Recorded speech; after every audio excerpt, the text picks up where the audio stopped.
Hola a todos y bienvenidos. Hoy nos acompaña el coronel Hugh Bode, ex miembro del Servicio de Inteligencia Estratégica suizo y también un excelente autor. Así que gracias por volver al programa. Gracias por invitarme de nuevo.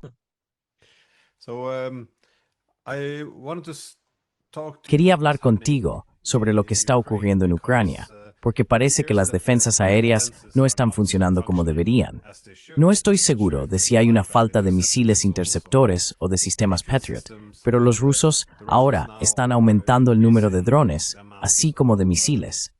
Justo la otra noche, creo que batieron otro récord al lanzar 728 drones, además de varios misiles. Y cada vez más están logrando atravesar y alcanzar sus objetivos. Me preguntaba si podrías explicar un poco más lo que está sucediendo. ¿Cuál es el alcance de los daños y qué opinas al respecto? ¿Crees que estamos llegando a un punto de ruptura para Ucrania? Porque parece que cuanto menos pueden detener, por supuesto, más destrucción ocurre también en su territorio. Entonces, ¿estamos entrando en una especie de colapso intensificado o cómo interpretas tú la situación?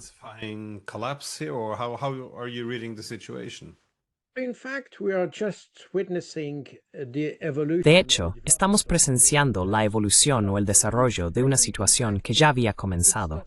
Quiero decir, en realidad empezó, podríamos decir, hace un año, pero si somos sinceros, va más atrás, porque todo comenzó en octubre de 2022, cuando el general Surovikin, el comandante de todas las fuerzas rusas en Ucrania, dijo que a partir de ese momento, fue el 18 de octubre, por cierto, dijo que a partir de ese momento ya no realizarían grandes operaciones terrestres, sino que desgastarían sistemática y metódicamente las capacidades ucranianas.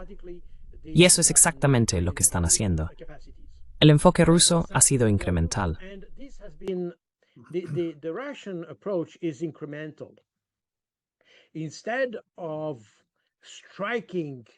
En lugar de atacar de inmediato con toda su potencia máxima, como suelen hacer los estadounidenses, los rusos avanzan de forma progresiva. Y de hecho, si observamos todo el conflicto desde que comenzó el 24 de febrero hasta ahora, podemos ver que al principio, y quizás lo recuerdes, los rusos avanzaron muy rápido a través de las defensas ucranianas, hasta el punto de que pudieron llegar a Kiev. Y de hecho, casi no hubo combates en ese momento. El principio que utilizaron los rusos en ese entonces era un principio que en alemán se denomina fließendes Wasser. Eso significa agua que fluye. Es decir, no te detienes ante una fortaleza, una zona fortificada o cosas por el estilo.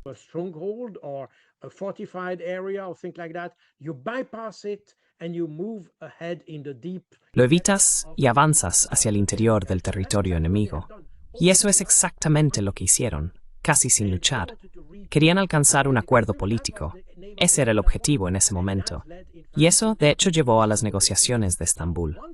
Ahora bien, una vez que los europeos detuvieron ese proceso y lo dejaron claro proporcionando armas, inteligencia y todo eso, y hemos visto que la Fuerza Operativa Dragón, que tenía su sede en Wiesbaden, propone injerencia a los ucranianos.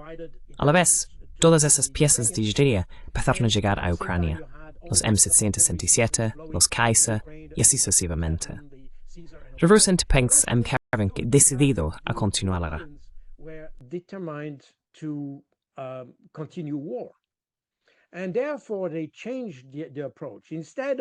Y por eso cambiaron su enfoque. En lugar de intentar ejercer presión política para lograr un resultado político, decidieron desgastar a las Fuerzas Armadas, es decir, lograr la desmilitarización no por la vía política, sino militarmente. Y eso es exactamente lo que han hecho. Hemos visto esta evolución a lo largo de los años, desde octubre de 2022. Ahora, también es interesante ver que los rusos, porque recordemos que siempre ven la guerra como la política por otros medios, o la continuación de la política por otros medios, no quieren destruir completamente Ucrania. Quieren ejercer presión, y luego más presión, y así sucesivamente.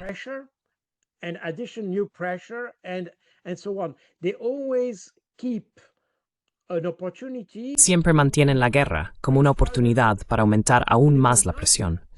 Así que no empezarán destruyéndolo todo de inmediato, sino que lo harán de forma progresiva, para incitar a los ucranianos, y por supuesto, a los occidentales, a entablar negociaciones. Eso es exactamente lo que estamos viendo ahora. Ahora, el problema es que, a medida que pasa el tiempo, vemos que ni los ucranianos ni los europeos están dispuestos a hacer concesiones, ni siquiera a entrar en el proceso de negociación que Trump intentó poner en marcha. Como resultado, lo que estamos presenciando ahora es que los rusos están aumentando la presión sobre Ucrania para obligarles a entrar en negociaciones. Y de eso se trata todo. Negotiation. And it's all about that. And you notice that, in fact, Y te das cuenta de que, de hecho, los rusos, en términos de capacidades, armamento, logística y todo eso, podrían llevar a cabo operaciones en profundidad como hicieron en febrero de 2022. No sería ningún problema. Pero ese no es el objetivo. Ahora, el objetivo no es simplemente alcanzar un objetivo político sencillo y lograr esta desmilitarización política, si puedo decirlo así. Quieren lograr una desmilitarización física y utilizarán esa herramienta para presionar a los ucranianos y a los europeos hasta el límite, de modo que, una vez, y hacia ahí nos dirigimos, llegue un momento en que los rusos no tengan otra opción que negociar. Desde octubre de 2022 siempre han tenido la opción, pero han elegido no negociar. Pero llegará un momento en que esa opción ya no existirá.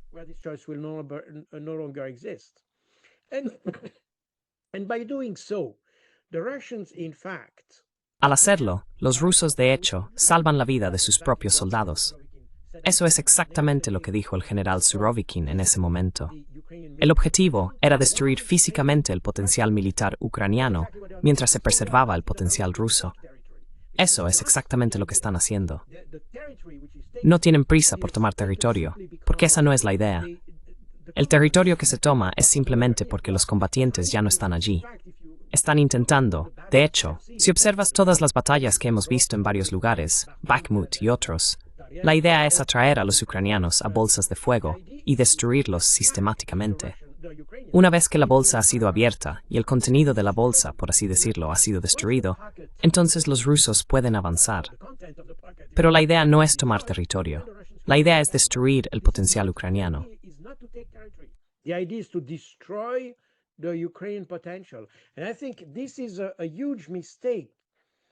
Y creo que este es un error enorme que los analistas y analistas militares, no me atrevo a llamarlos estrategas, están cometiendo. Si lo hubiéramos entendido desde el principio, podríamos haber salvado muchas vidas ucranianas. Pero la realidad es que seguimos diciendo que el objetivo de los rusos es tomar territorio. Y por lo tanto, tendemos a obligar a Ucrania a aferrarse a cada metro cuadrado. Y eso es exactamente lo que quieren los rusos, porque es ahí donde pueden utilizar su artillería y recursos para destruir el equipo. De hecho, hacen exactamente lo mismo en las zonas traseras de Ucrania. Y en los últimos meses has visto que especialmente los alemanes han dicho que trasladarán parte de su industria armamentística a Ucrania.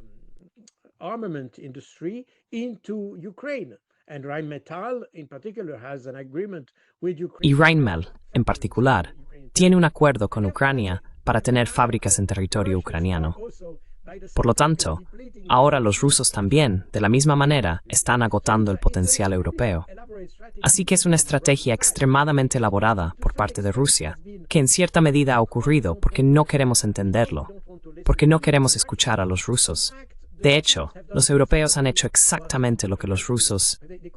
Bueno, no podrían haber esperado una situación mejor, porque ahora el ejército ucraniano está siendo destruido sistemáticamente. Y hay una especie de efecto bola de nieve, porque cuanto menos equipo pueden gestionar y utilizar. Tenemos exactamente lo que Zelensky solía decir, y también algunos funcionarios ucranianos. Bueno, está bien si nos enviáis armas, pero lo que necesitamos no son armas.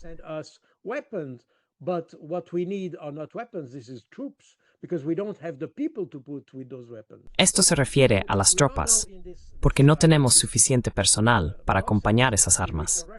Así que ahora estamos en un proceso en el que los rusos no solo están agotando el equipo, el material y las tropas ucranianas, sino que también están impidiendo de alguna manera que el nuevo equipamiento, aunque llegue a Ucrania, pueda ser utilizado, porque no habrá nadie capaz de usarlo. Eso es lo que estamos presenciando. Y creo que los rusos han gestionado esto perfectamente. Estamos exactamente en ese proceso. Así que, definitivamente, probablemente aún no hemos llegado al punto de ruptura, pero llegaremos a un momento en el que Ucrania no tendrá absolutamente ninguna opción. Se verá obligada a negociar. Y vemos que ese momento se acerca, porque ahora hemos visto esas llamadas entre Macron y Trump con Putin.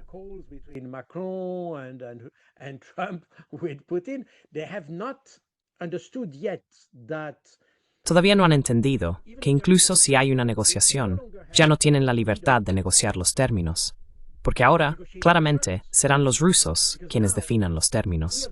Y eso es lo que no han comprendido. Y cuanto más esperen, menos podrán negociar los términos de cualquier tipo de acuerdo. Probablemente, aún en esta etapa, puedan decidir que no quieren negociar pero llegará un momento en el que no tendrán ni la opción de discutir, ni de negociar el contenido de una negociación, y ni siquiera podrán negociar si debe haber o no una negociación, porque no habrá alternativa a una negociación.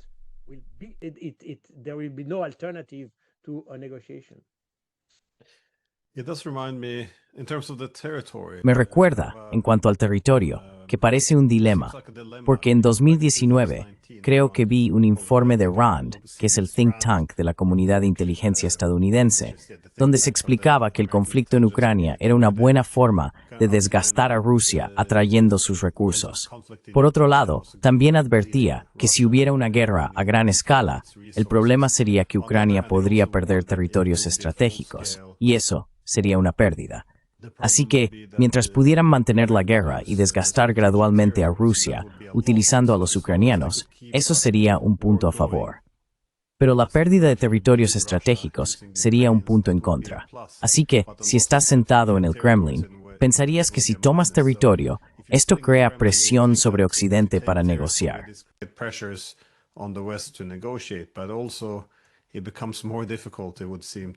Pero también parece que se vuelve más difícil negociar a medida que la pérdida de estos territorios cambia parte del panorama estratégico. Sin embargo, estoy de acuerdo en que el principal objetivo de Rusia es, por supuesto, destruir al oponente, ya que esto se ha convertido en una guerra de desgaste. Pero eso me lleva de nuevo a mi primer punto. ¿Cuánto más puede aguantar realmente Ucrania? Porque ya no puede reconstruir un ejército.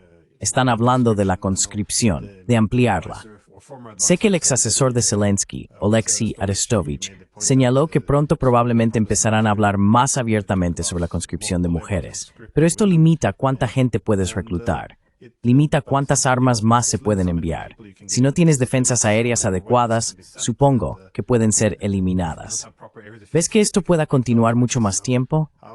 Creo que subestimé la resiliencia de Ucrania. Han estado en esta lucha durante más de 3 años, sufriendo muchas bajas, pero esto seguramente no puede durar para siempre.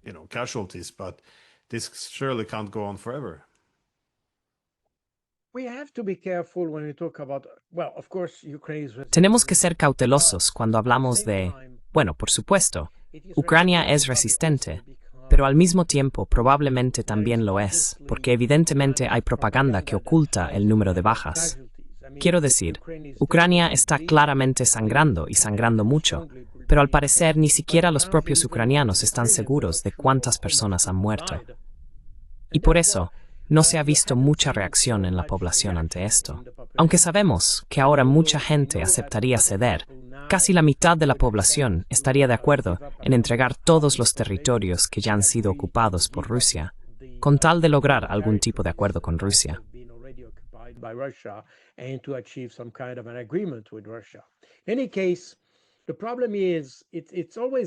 En cualquier caso, el problema es que siempre es difícil evaluar la resiliencia definitiva, por así decirlo, porque depende del nivel de conflicto que se quiera alcanzar.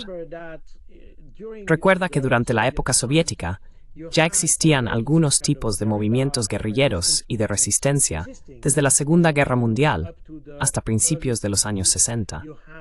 Esos movimientos operaban en Ucrania, con la ayuda, por cierto, principalmente de Estados Unidos, pero también de Francia y el Reino Unido.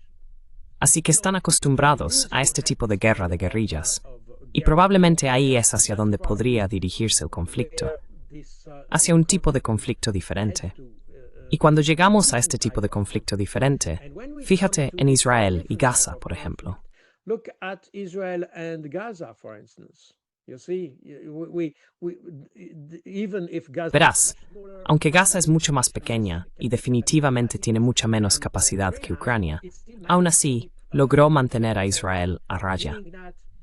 Esto significa que, en el caso de Ucrania, si asumimos que pasamos de una guerra convencional a algún tipo de guerra no convencional o de guerrillas, esto podría durar ciertamente mucho tiempo. El problema es que no estoy seguro de que los ucranianos en su conjunto estén tan decididos como los palestinos a seguir luchando, porque los palestinos están decididos a mantener sus territorios. Los ucranianos, aquí de nuevo, es importante la historia reciente, porque para muchos ucranianos, Ucrania solía formar parte de la Unión Soviética. Ukraine used to be part of Soviet Union. A big part of Ukraine is Russian speaking. Una gran parte de Ucrania es de habla rusa, lo que significa que para muchos ucranianos, la idea de unidad nacional tiene un significado completamente diferente al que podrías tener en Noruega, Francia o incluso Suiza, a pesar de las diferentes etnias en Suiza. Esto se debe a que el país se ha construido a lo largo de 700 años, y en Francia es casi lo mismo, lo que significa que el sentido de unidad nacional, el sentido de nacionalidad como concepto fundamental, es muy diferente en la vieja Europa en comparación con lo que puedes encontrar en Ucrania, por ejemplo. Y probablemente, cuando hablamos de ultranacionalistas y todo eso, estamos hablando de una fracción de la población ucraniana. Estas personas son probablemente más, digamos, propensas a defender y luchar por lo que consideran su verdadero territorio. Nunca consideraron las partes orientales y meridionales de Ucrania como territorio. Eastern and southern part of Ukraine as their territory. And that's also very important. And that's what Y eso también es muy importante. Eso es lo que intenté mostrar en mi último libro sobre las guerras encubiertas en Ucrania, donde expliqué que en los años 50, y tengo algunos mapas hechos por la CIA a finales de los años 50, que muestran dónde se encuentra la mayor parte de la población ucraniana. Es muy interesante porque corresponde, si miras las distintas elecciones que ha habido recientemente en Ucrania, coincide exactamente con el mapa que dibujó la CIA en los años 50. Esto significa que el núcleo del nacionalismo ucraniano no está en el centro de Ucrania, está definitivamente en el oeste de Ucrania. Y esa es claramente una parte de Ucrania que los rusos no pretenden tomar. Cuando escuchas a Vladimir Putin, él siempre habla de Novorossiya. Novorossiya está compuesta por los 4 oblasts, aquellos que actualmente están más o menos, digamos, en un 70-80%, que son Kherson, Zaporilla, Donetsk y Lugansk.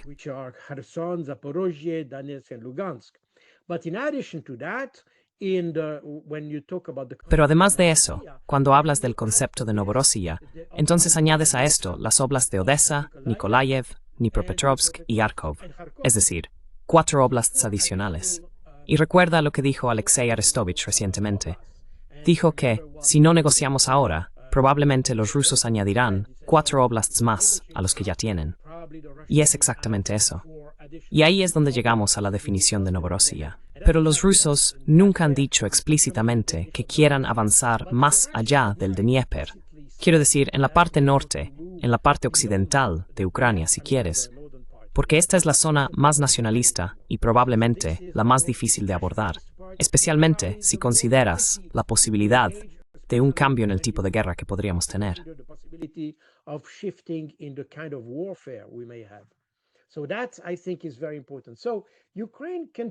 Así que creo que eso es muy importante. Ucrania probablemente puede soportar más castigo. Y recordemos que Rusia, o la Unión Soviética en aquel entonces, soportó mucho más castigo durante la Segunda Guerra Mundial. Así que los ucranianos probablemente pueden resistir más. El problema es que hay un punto en el que uno empieza a pensar en lo que está en juego. Cuando se habla de nacionalidad, del interés nacional o de lo que sea que se ponga en esa palabra, entonces tiene que tener un significado. Y para muchos ucranianos, Ucrania tal como la conocemos con las fronteras de 1991, probablemente no es exactamente lo que todos los ucranianos tienen en mente. Y es precisamente ahí donde podemos tener este enfoque diferente. we may have this different approach, and the Russians. Y los rusos pueden querer llegar a un acuerdo antes de alcanzar el Dnieper. Probablemente no en ese sentido. Probablemente quieran llegar hasta Odessa. Es posible. Y podría ser un resultado probable si escuchas a Medvedev. Así que podría ser algo así. Pero definitivamente no quieren entrar en la parte occidental del país. Por eso probablemente están aumentando la presión sobre Kiev para negociar antes de que ellos mismos se vean obligados a negociar. Porque en algún momento, suponiendo que no haya negociación, Ucrania ciertamente se reducirá, si puedo decirlo así. Pero hay un punto al que los rusos no quieren llegar, porque entonces entraríamos en la parte más nacionalista de Ucrania. Y no quieren verse envueltos en una especie de guerra de guerrillas interminable.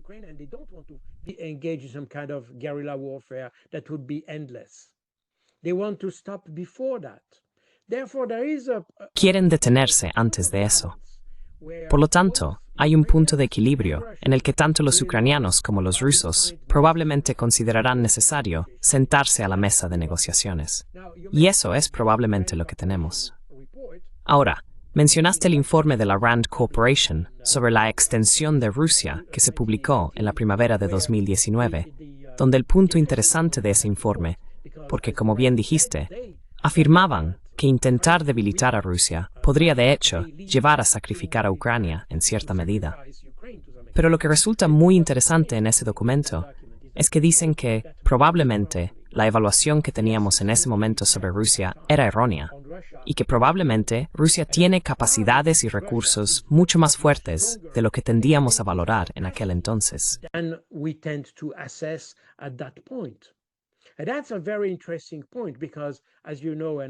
Y ese es un punto muy interesante, porque, como sabes, y como dijiste acertadamente al principio de esta reunión, yo solía trabajar en inteligencia estratégica, y siempre decía que el peor error que se puede cometer en la guerra es subestimar al enemigo.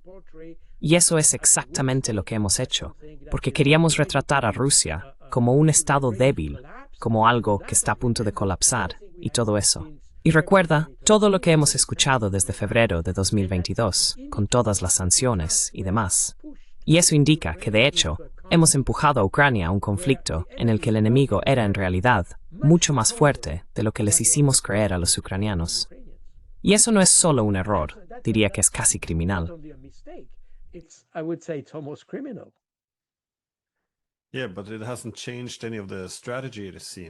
Sí, pero no parece que haya cambiado nada de la estrategia. Seguimos luchando como si todo fuera igual. Sin embargo, parte de la guerra ha cambiado drásticamente a lo largo del conflicto. Quiero decir, en las fases iniciales, apenas había drones. Parece que los europeos apuestan simplemente por suministrar más drones baratos, esperando que estos puedan matar soldados rusos, pero también desgastar su costoso equipo militar.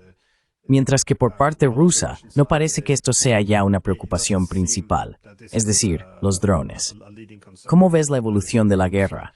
¿Crees que los europeos se están agarrando a un clavo ardiendo, o esta estrategia de suministrar la mayor cantidad posible de drones es un buen enfoque?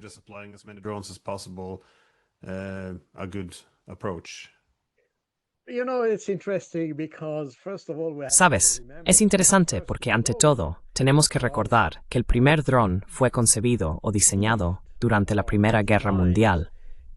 De hecho, sorprendentemente, por supuesto, no fue diseñado como lo es hoy en día. Pero la primera bomba guiada, una bomba guiada por televisión, apareció en la Segunda Guerra Mundial. Así que todo lo que vemos hoy en día es en realidad simplemente en cantidades mucho mayores y todo eso. Y por supuesto, en la Segunda Guerra Mundial, estos eran más o menos experimentales. Pero quiero decir, la tecnología no es nueva, y existe una tendencia a que cuando vemos una nueva tecnología, pensamos que va a dominar el campo de batalla. Lo mismo ocurrió con el tanque.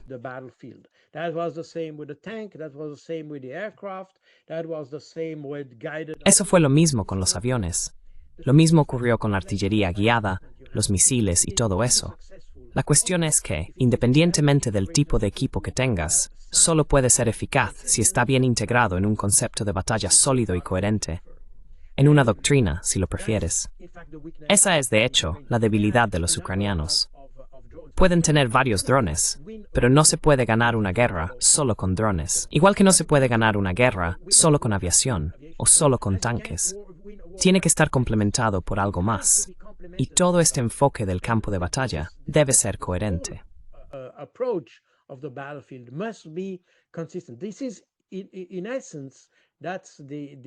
Esto es, en esencia, lo que los alemanes realmente comprendieron con la llamada Blitzkrieg, que de hecho nunca ha sido un término oficial alemán, pero bueno. Pero estas operaciones de armas combinadas, esto es exactamente el secreto de su éxito. Entonces, puedes jugar con diferentes tipos de armas combinadas en un solo concepto.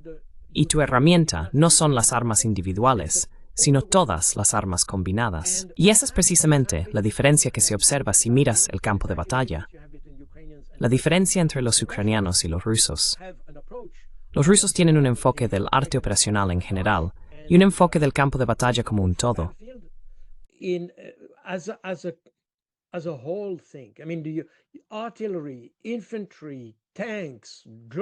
Artillería, infantería, tanques, drones y todo eso se combinan en un solo sistema. Tienen un enfoque sistémico del campo de batalla.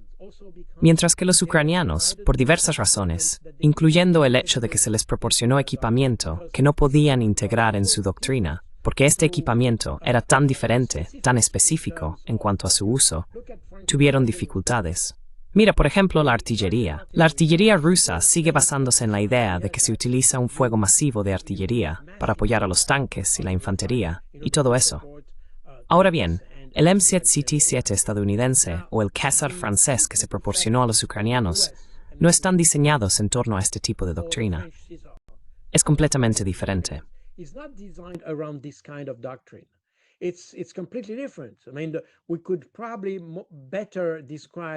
Quiero decir, probablemente podríamos describir mejor ese equipo como parte de una artillería de francotirador, lo que significa que son armas extremadamente precisas que puedes usar para destruir un objetivo muy específico.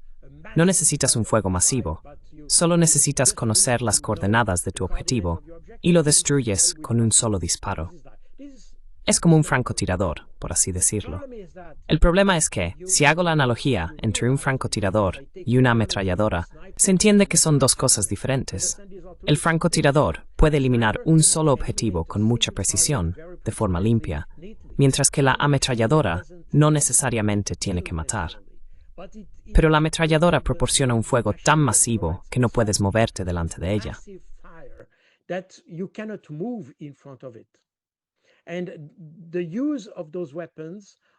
El uso de esas armas es de hecho complementario.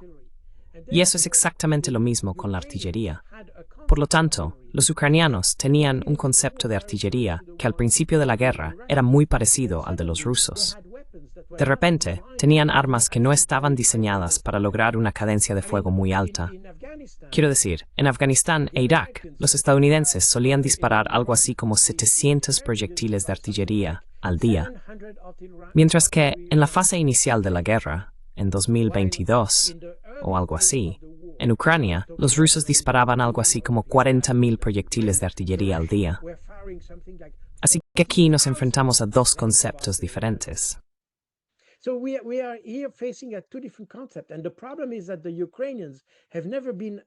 Y el problema es que los ucranianos nunca han estado en posición de integrar el concepto europeo de artillería en su propio concepto doctrinal operativo. Por lo tanto, los ucranianos nunca han logrado tener un sistema en el campo de batalla. Tienen muchas armas, es una especie de mosaico de diferentes armas, pero no están unidas de manera coherente en un sistema. Eso también se aplica a los drones. Si miras al lado ruso, ellos ya tenían drones antes, pero ahora han integrado el dron. Quiero decir, aquí tenemos que hacer una distinción entre los drones que se utilizan para esos ataques estratégicos, como todos los drones Geran que se usan cada noche junto con misiles contra objetivos en las profundidades de Ucrania.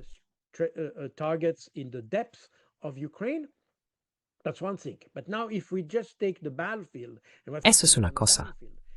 Pero ahora, si nos centramos únicamente en el campo de batalla y en lo que está ocurriendo allí, veremos que los rusos han conseguido integrar mejor los drones, los pequeños drones FPV y similares, en su estructura de mando y control, que los ucranianos. Los ucranianos todavía tienen estructuras de mando separadas para los drones y otras unidades. Y ahí es donde existe una debilidad fundamental en Ucrania, porque los europeos y los occidentales han puesto el énfasis en proporcionar muchos tipos diferentes de armas, pero casi han descuidado la integración de estas armas en un sistema unificado.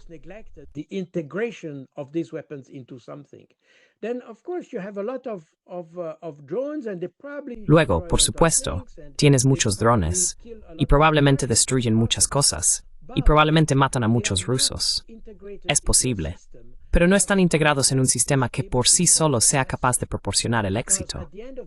Porque al final del día, el éxito operacional no es simplemente la suma de todos los éxitos tácticos. No existe una relación lineal. No es porque todos tus batallones tengan éxito que tendrás éxito operacional, y así sucesivamente en un hapsecco. De hecho, existe una relación no lineal entre éxitos, y esta es saxca entre grusos anentendilia. Between the sexes. And that's exactly what the Russians have understood. And that's exactly why Y eso es exactamente lo que hemos visto, por ejemplo, al principio de este conflicto por parte de Putin, operaciones profundas y penetrantes en Ucrania. Aunque estas no causaron muchas muertes, tuvieron un efecto multiplicador en las decisiones que tomó Ucrania, porque al final, Zelensky se vio obligado en ese momento a entrar en negociaciones, aunque no hubiera sufrido tantas bajas como ahora. Así que vemos que aquí hay dos enfoques diferentes. En Occidente tendemos a ver el éxito como algo lineal, que se puede sumar. Está relacionado simplemente con el número de kilómetros cuadrados que proteges o mantienes y el número de personas que matas. Por el lado ruso, tienen un enfoque mucho más cualitativo del conflicto. They have a much more qualitative approach of the conflict, meaning that for them they don't need to have a lot of. Esto significa que para ellos no necesitan tener mucha gente, no arriesgan a los suyos. Su objetivo es destruir el potencial ucraniano, pero no está relacionado con la cantidad de kilómetros cuadrados que ganen. Y puede que ni siquiera sea así. Quiero decir, en el mejor de los casos para los rusos, los ucranianos intentarían recuperar territorio y los rusos simplemente esperarían y los destruirían. No necesitan mantener el territorio, así que tenemos un enfoque totalmente diferente del campo de batalla. Y eso creo es algo que Occidente, porque Occidente, al librar guerras en Afganistán, en Irak y en otros lugares, ha perdido la capacidad de entender el nivel operacional de la guerra. Llevan a cabo guerras tácticas, y esa es una debilidad fundamental de los ejércitos occidentales.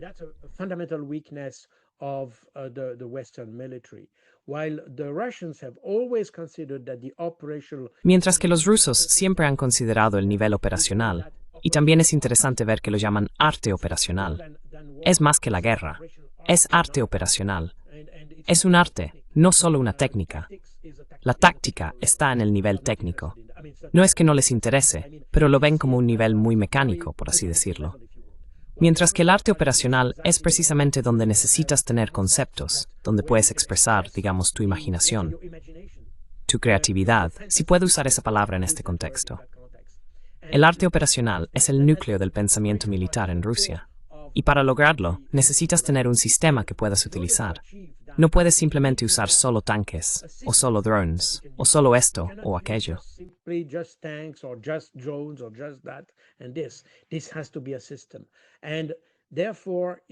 Esto tiene que ser un sistema. Y por lo tanto, cuando observamos el conflicto ucraniano y miramos al lado ucraniano, tienden a depender exclusivamente de los drones.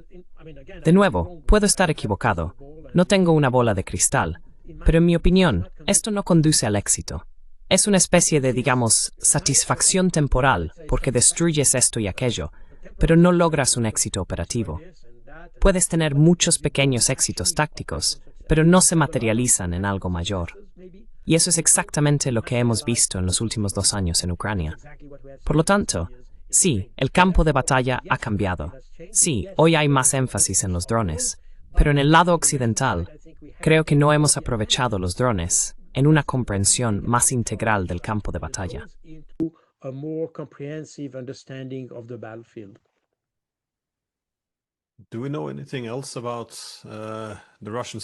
¿Sabemos algo más sobre la estrategia rusa? Porque bueno, al menos parece que tienen una en el campo de batalla. No solo están ahora dominando con su poder aéreo, sino que parece que en varios puntos de las líneas del frente hay posiciones que están cediendo. Los rusos han reunido una fuerza muy poderosa. Muchos de los vehículos blindados están siendo enviados a la retaguardia. ¿Están esperando a que la línea del frente se rompa para aprovechar al máximo esta situación? ¿O simplemente están acumulando capacidades por si el conflicto se amplía y acaban en una guerra directa con Occidente?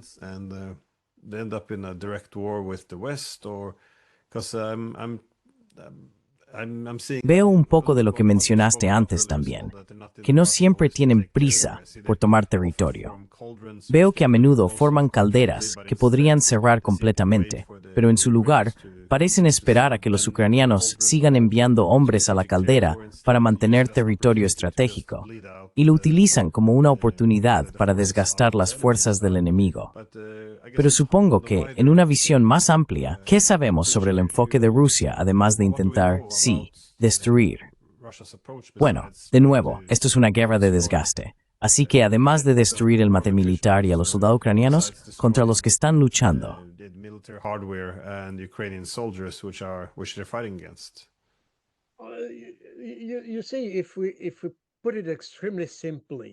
Verá, si lo ponemos de forma extremadamente simple.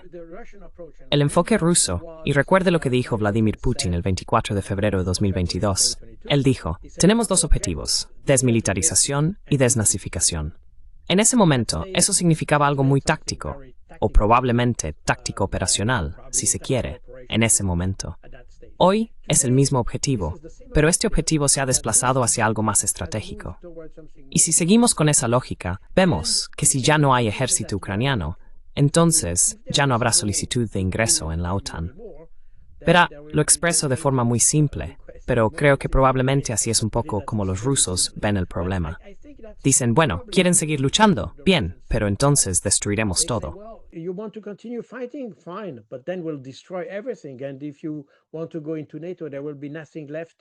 Y si quieres entrar en la OTAN, no quedará nada para ser parte de la OTAN. De nuevo, esto es una simplificación excesiva del pensamiento ruso, pero va un poco en esa dirección. Podemos ver que los rusos han hecho esto de manera extremadamente progresiva y han aumentado la presión. Hoy hemos visto que han incrementado sus operaciones en la profundidad estratégica de Ucrania, con todos estos ataques en Zhytomyr y otros lugares en el interior y en la parte occidental de Ucrania. Vemos que se ha intensificado. El número de drones y misiles ha aumentado significativamente, lo que significa que los rusos están decididos a incrementar esa presión, hasta el punto de que, de nuevo, Ucrania se verá obligada a negociar.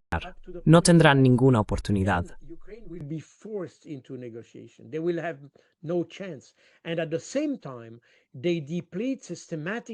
Y al mismo tiempo, agotan sistemáticamente lo que tienes en la primera línea. Esto tiene dos implicaciones. La primera es, obviamente, que debilita la primera línea y el frente de batalla, por así decirlo. Pero tiene un efecto secundario.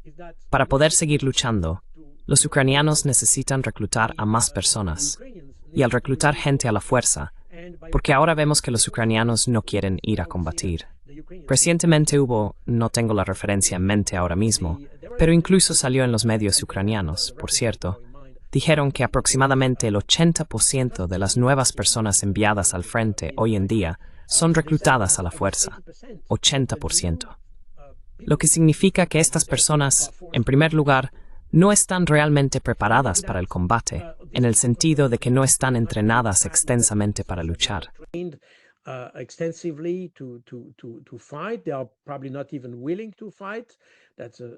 Probablemente ni siquiera están dispuestos a luchar. Ese es el asunto. En la retaguardia tienes una población cada vez más enfadada con el gobierno, precisamente porque sus hijos, sus maridos, sus padres están siendo reclutados a la fuerza. Y si ves todos estos, los pequeños vídeos que ves en Telegram que muestran este reclutamiento forzoso. Y por cierto, ahora hay una ley en Ucrania que prohíbe grabar este reclutamiento, porque ven que tiene un impacto decisivo en la población. Y en mi libro, Guerras encubiertas en Ucrania, señalé que, ahora, en la parte de Ucrania controlada por Kiev, tienes por supuesto movimientos de resistencia rusos. Existen y luchan. Quiero decir, son más bien acciones de sabotaje y cosas por el estilo. Tienes a esos.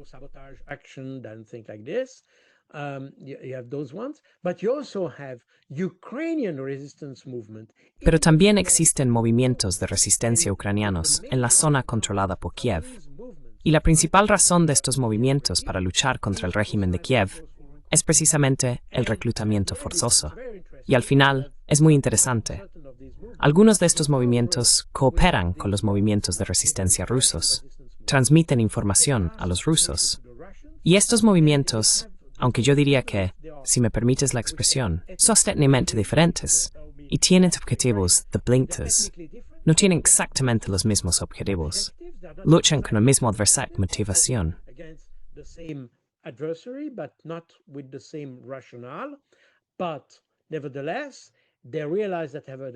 Sin embargo, se dan cuenta de que tienen un adversario común y comparten información. Y mucha de la información que llega a la inteligencia rusa, de hecho, proviene del movimiento de resistencia ucraniano. Eso significa que agotar las fuerzas en la línea del frente también tiene un impacto profundo en la sociedad ucraniana en general, y eso contribuye al debilitamiento del gobierno de Kiev. Creo que ese es un aspecto muy importante, aunque puede que no lo veamos, y también pienso que tenemos información limitada sobre lo que ocurre dentro de Ucrania, porque hay una represión muy fuerte. SBU está extremadamente activo.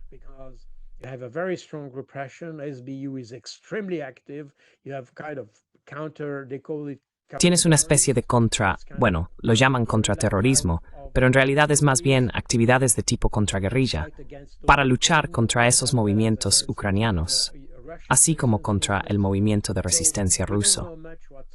Así que no sabemos mucho sobre lo que está ocurriendo allí, pero está sucediendo, y forma parte de todo el panorama que tienen los rusos.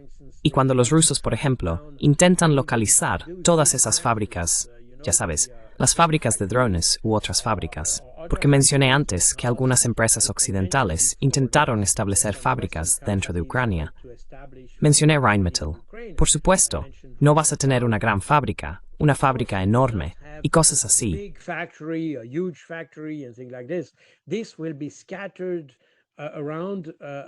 Esto estará disperso en diferentes fábricas más pequeñas. Es un proceso extremadamente complejo, y también es muy difícil localizar dónde están esas fábricas. Mucha de la información sobre la ubicación de estas fábricas, de hecho, la proporciona el movimiento de resistencia a los rusos. Y en su mayoría, es el movimiento ucraniano.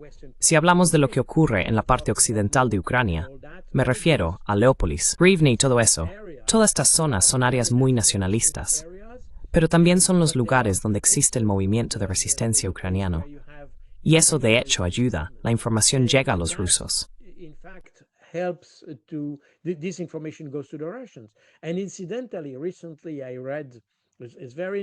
Y por cierto, recientemente leí, es muy interesante, que incluso en la parte más nacionalista de Ucrania, hay personas que empiezan a pensar que Kiev debería detenerse, porque Ucrania podría desaparecer. Y por lo tanto, por razones nacionalistas, les gustaría que Kiev negociara con los rusos. Esto significa que también se está formando una oposición dentro del movimiento nacionalista en Ucrania. Así que es muy paradójico y muy poco comprendido en Occidente. Pero creo que la estrategia que utilizan los rusos para debilitar a las fuerzas ucranianas, tanto en el frente como en la retaguardia, tiene fuertes implicaciones y un gran impacto en la sociedad ucraniana en general, y contribuye al debilitamiento del régimen, si puedo usar esa palabra, en Kiev.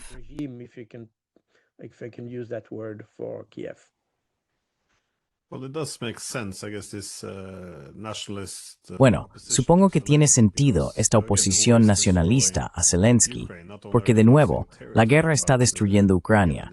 No solo están perdiendo territorio, sino que toda una generación de hombres está desapareciendo. Incluso si quieres reconstruir el país después de esta guerra, lo cual va a ser una tarea muy difícil, necesitas que haya hombres vivos. Eso de luchar hasta el último hombre no es automáticamente una postura patriótica. De hecho, estaba pensando en lo que dijiste sobre los centros de reclutamiento, porque parece que últimamente los rusos han intensificado los ataques a estos centros. Y pensé que esto podría tener un doble efecto. Sí, por un lado, pueden ralentizar el reclutamiento. Pero si hay una batalla por los corazones y las mentes, supongo que de todos los objetivos, es el que podría generar más simpatía entre la población ucraniana.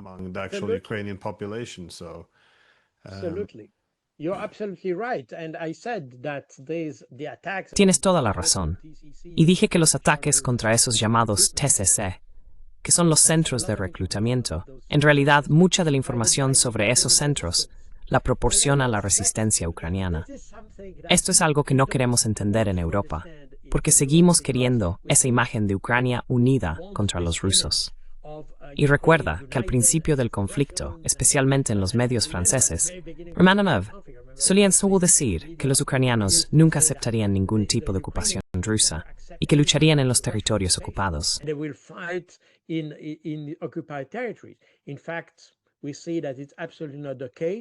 De hecho, vemos que no es así en absoluto. Probablemente los rusos anticiparon algún tipo de movimiento de resistencia, por decirlo de alguna manera, y han reconstruido el país muy rápidamente. Ciudades como Mariupol, por ejemplo, han sido reconstruidas y modernizadas a gran velocidad, con enormes centros comerciales y cosas por el estilo, para que la población pueda ver algún beneficio en estar gobernada por los rusos, si se me permite decirlo así. Aunque una gran parte de la población de esta zona es de origen ruso, de hecho tienen familia en Rusia, han estado en realidad sometidos a esto.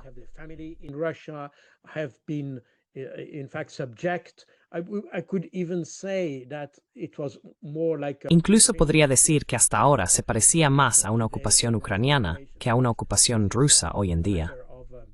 Pero es cuestión de tiempo. Puede que sea muy políticamente incorrecto decirlo, pero aún así, el hecho es que los rusos han hecho todo lo posible por mejorar la vida en los lugares que ocupan. Mejoraron la red de carreteras. Sabes, estuve en Ucrania en 2014 y la red de carreteras era absolutamente terrible en el sur.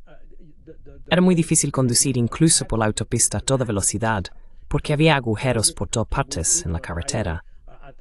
No se mantenía. Estaba en muy mal estado y todavía no estábamos en guerra.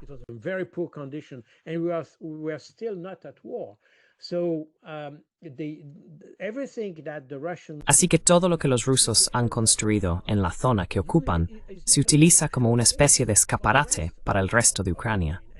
Y eso es muy interesante, porque mucha gente, incluso en Odessa, por ejemplo, Odessa es esencialmente una ciudad rusa, pero hay una fuerte presencia ucraniana.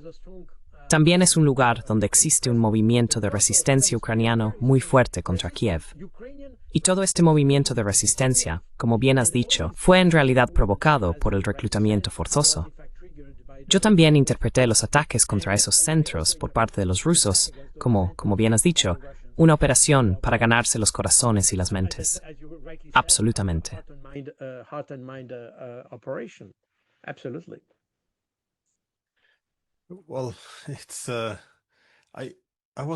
Bueno, estaba pensando en esto. Sí, no solo en los ataques, sino en la capacidad de reconstruir las regiones. Creo que esto coincide un poco con la retórica que ha cambiado en Moscú. Cuando comenzó la guerra, se hablaba mucho de, ya sabes, somos regiones hermanas, somos pueblos hermanos, la OTAN se metió en medio, busquemos una solución a esto. Pero a medida que la guerra de desgaste se prolonga y Rusia no ve ningún acuerdo político, se centra más en el territorio y la retórica ha cambiado un poco. Así que ahora se escucha más hablar de que Ucrania es esencialmente un estado artificial. Así que supongo que, como sugerías, la capacidad de venderlo como Ucrania fue un experimento fallido.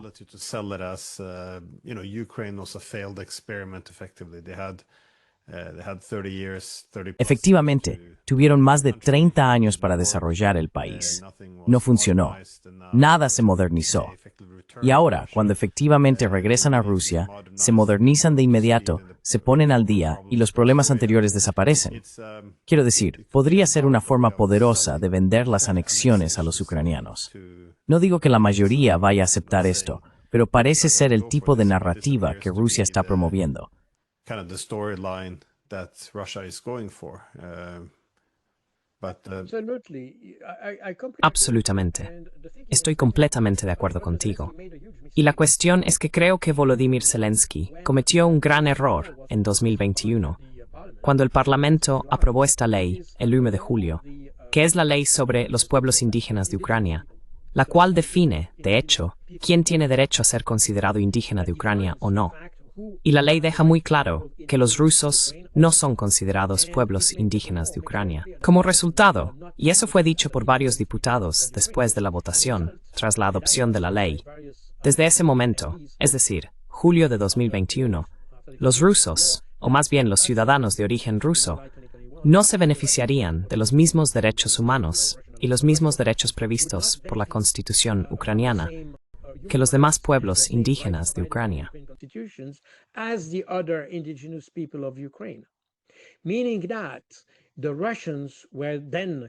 Esto significa que los rusos eran entonces considerados ciudadanos de segunda clase. Y eso, de hecho, crea un incentivo para que todas esas personas de origen ruso no quieran volver, en ningún caso, bajo el gobierno de Kiev. De hecho, esta ley se ha convertido en la justificación por la cual los 4 oblasts que mencionamos antes es la razón por la que los rusos no quieren devolver esos oblasts, porque dicen, bueno, vinimos, y eso es exactamente lo que dijo Vladimir Putin el 24 de febrero. Dijo, estamos interviniendo para proteger a la población rusa en Ucrania. Y por lo tanto, ahora, hoy si están bajo dominio ruso, eso significa que serán considerados ciudadanos normales. That means they will be considered as normal citizens. If we return those oblasts to Kiev, they will be. Si devolvemos esos oblasts a Kiev, serán considerados ciudadanos de segunda clase.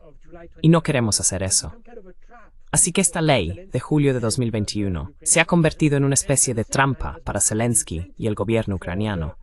Al mismo tiempo, se ha convertido en un incentivo para el gobierno ruso y para los rusos étnicos en Ucrania para estar bajo dominio ruso. Ese es un punto muy interesante, porque nadie lo ha mencionado. Precisamente por eso nadie menciona esta ley en Occidente. Por cierto, algunos han comparado esta ley con las llamadas leyes de Nuremberg de 1935, donde los alemanes intentaron hacer una distinción entre alemanes étnicos y no alemanes étnicos, por así decirlo.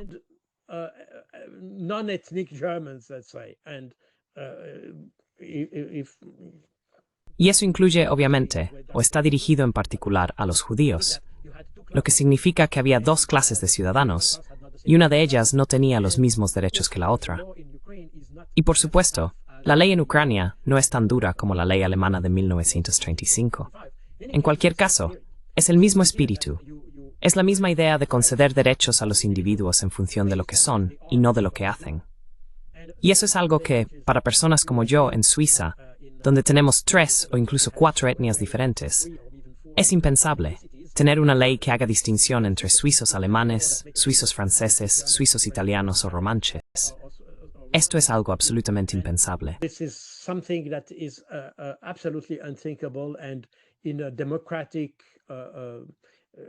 Y en un país democrático, basado en el Estado de Derecho, no se puede hacer este tipo de distinción entre individuos. Pero aunque no sea tan grave como podamos pensar, la ley en Ucrania establece esa diferencia. Y esto es fundamental. Creo que contradice todas las declaraciones en Occidente de que Ucrania es democrática y todo eso, porque cuando empiezas a hacer distinciones entre tus ciudadanos en función de su etnia, entonces ya no estás dentro de lo que consideramos los valores que tenemos para nuestros estados. Creo que en cualquier caso ya hemos superado eso.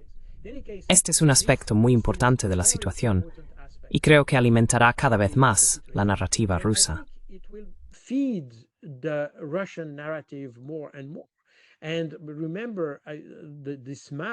Y recuerda, este mapa que publicó Medvedev, probablemente hace 2 años, algo así.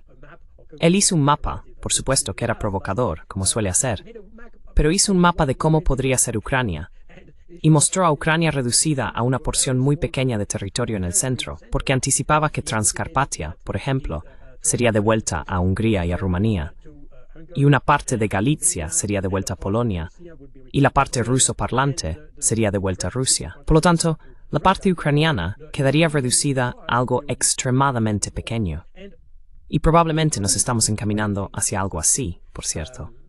De nuevo, probablemente es demasiado pronto para hacer este tipo de valoración.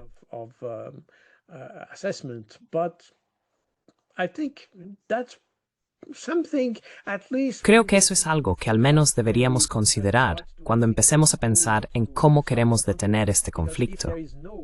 Porque si no hay un avance hacia un proceso negociado, podríamos llegar eventualmente al punto en que Ucrania, si no desaparece, al menos quede muy reducida. El tema de las minorías. Esto es algo que tendemos a ignorar en Occidente. Pero si lo miras, digamos, solo desde el punto de vista húngaro, esta es exactamente la razón por la que Hungría siempre se ha negado a permitir el tránsito de armas por su territorio para llegar a Ucrania. Porque la minoría húngara en Ucrania ha sido constantemente objeto de abusos por parte de nacionalistas ucranianos desde 2014. Ha sido objeto de varias quejas ante el Consejo de Europa por parte de Hungría, porque esperaban que Europa tomara medidas para proteger a esta minoría.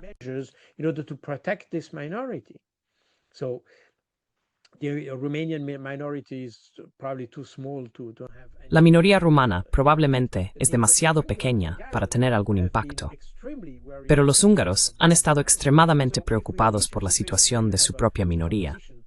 Así que si llegamos a una situación en la que se produce una descomposición del gobierno en Kiev, bien podrían reclamar esos territorios, e incluso podrían desencadenar algún movimiento en Transcarpatia, movimientos que reclaman o desean ser reintegrados en Hungría.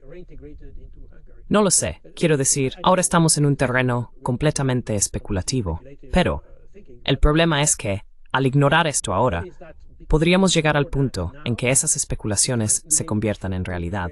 Por eso, en mi opinión, debemos ser más previsores cuando hablamos de este tipo de cosas o consideramos el final del conflicto en términos de negociaciones.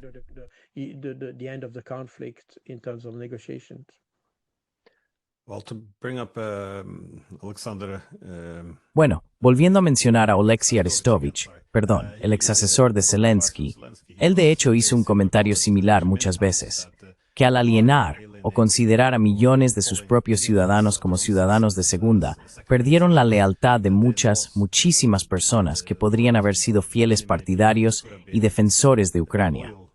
En su lugar, quizá no hizo que se pasaran al otro bando, pero al menos les hizo cuestionar su lealtad a Ucrania. Pero también, en otro nivel, está el completo silencio de las llamadas democracias liberales de Occidente, que se supone que deben defender principios clave que deberían estar por encima de la geopolítica. Resultó que fingieron que esto no existía, que de alguna manera era solo propaganda rusa o algo así. Mi última pregunta es sobre la solución aquí, o el final de la guerra. ¿Crees que se ha perdido la oportunidad de un acuerdo pacífico? ¿Esto se va a resolver por una vía militar?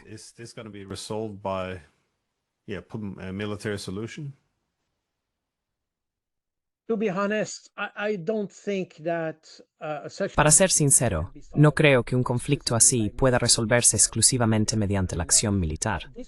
Quiero decir, recuerda a Josep Borrell, el antiguo jefe del Servicio Europeo de Acción Exterior, el ministro de Asuntos Exteriores de la Unión Europea, si lo prefieres, solía decir que este conflicto terminaría en el campo de batalla. Y por supuesto, esa era la posición europea, porque consideraban que Ucrania ganaría y, por tanto, derrotaría decisivamente a los rusos.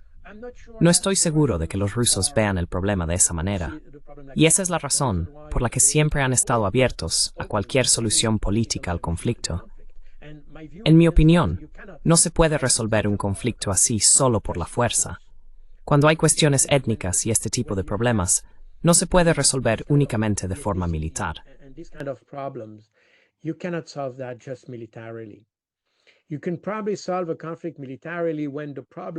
Probablemente se puede resolver un conflicto militarmente cuando el problema es meramente material o físico, si quieres tomar territorio o cosas por el estilo.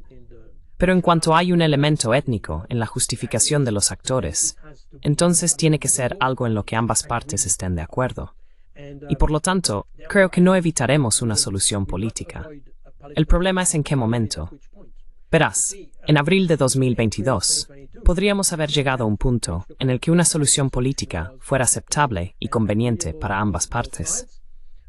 Pero Occidente, y no los ucranianos, porque te recuerdo que este acuerdo de abril de 2022 surgió por iniciativa de los ucranianos, no por iniciativa de los rusos.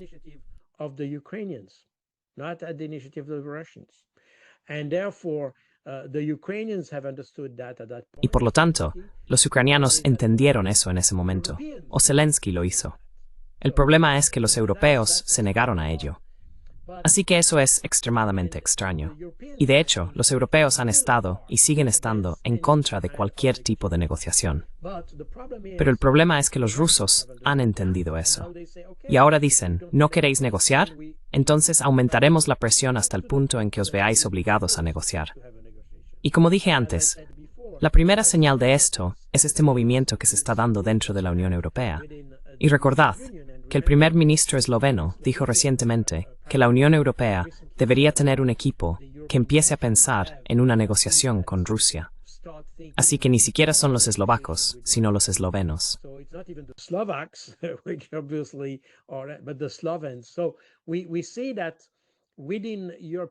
Así que vemos que dentro de la Unión Europea las posturas están cambiando un poco y la gente empieza a reflexionar. Y luego este marzo hubo un debate sobre la posibilidad de tener algún tipo de representante de la Unión Europea para abrir un diálogo con Rusia. Y cuando Kaja Kallas sugirió que ella sería el punto de contacto, el primer ministro Sánchez de España dijo, bueno, debes estar bromeando, porque desde luego no serás tú quien sea el primer punto de contacto con Rusia. No es posible. Entonces Emmanuel Macron se autoproclamó como ese punto de contacto. No hizo nada hasta la semana pasada, más o menos, y ahora ha comenzado la negociación. Pero de nuevo, como no entiende la naturaleza del conflicto, esto no llevó a ninguna parte.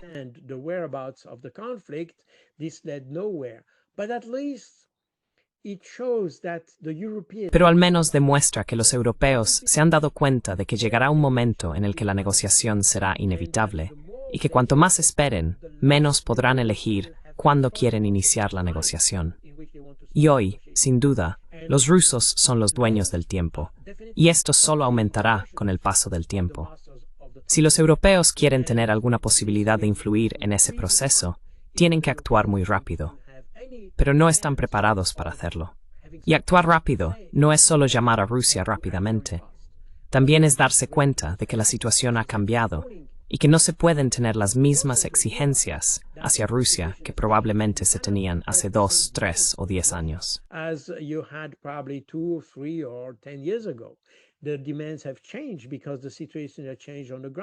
Las demandas han cambiado porque la situación sobre el terreno ha cambiado. Y hoy, como decimos en francés, los rusos tienen el cuchillo por el mango. Eso significa que tienen el control de la situación, y esto solo aumentará con el tiempo. Así que, cuanto más esperemos, y cuanto más esperen los europeos e intenten evitar cualquier tipo de discusión entre Ucrania y Rusia, cuanto más esperen en esto, más aumentará el poder de Rusia. Y eso es algo que se podría haber identificado. En mi primer libro sobre el conflicto, Operación Z, ya escribí sobre ello. El libro se publicó en otoño de 2022, porque eso es exactamente lo que podíamos anticipar, basándonos en la situación sobre el terreno en ese momento.